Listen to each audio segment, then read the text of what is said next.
Welcome to Fluent Phonics. Today we will learn how to pronounce the word holstered.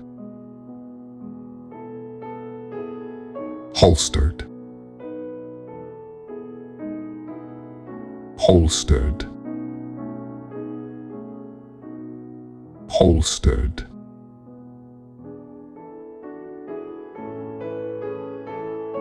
Here's an example of how one might use it in a sentence.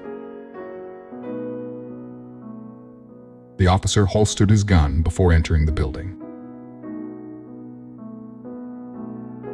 Holstered means to put a weapon, typically a gun, in a special holder or sheath that is worn on the body, usually around the waist.